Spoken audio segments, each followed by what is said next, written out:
to ensure that we do not have fatalities like we did yesterday.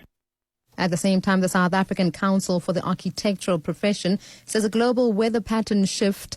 There's a weather pattern shift.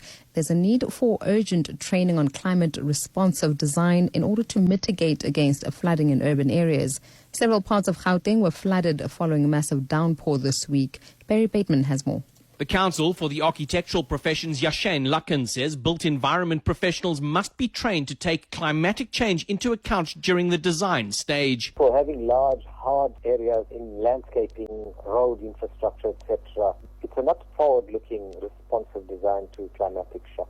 There should be surfaces and drainage designed in anticipation of more frequent climatic shocks and storms, etc., rather than using conventional codes and conventional designs. Luckan says the public should also ensure the professionals they appoint to design projects take these factors into account. He suggested that engineers and architects work closely together in the initial phases of a project. Barry Bateman, Eyewitness News. The woman who accused disgraced ANC Western Cape leader Marius Fransman of sexual assault says she's pleased that the ANC has suspended him for 5 years. The ANC's National Disciplinary Committee yesterday announced that Fransman was guilty on 2 counts of misconduct.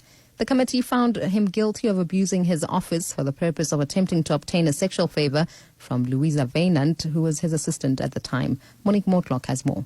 Louisa Wynand's spokesperson Gavin Prince says she's relieved with the outcome of the ANC's ruling to suspend Marius Fransman from the party. Louisa is obviously very, very emotional. She's very glad and she's relieved with the outcome of the ANC's ruling. Prince says Wynand is impressed with the ANC's handling of the matter. It was obviously very emotional for her, but she says that they did a thorough investigation into all of the allegations made and the truth led them to their finding. Prince adds Wynand is still focused on an investigation into the sexual assault charges against Fransman, still pending in the Northern Cape. Madi.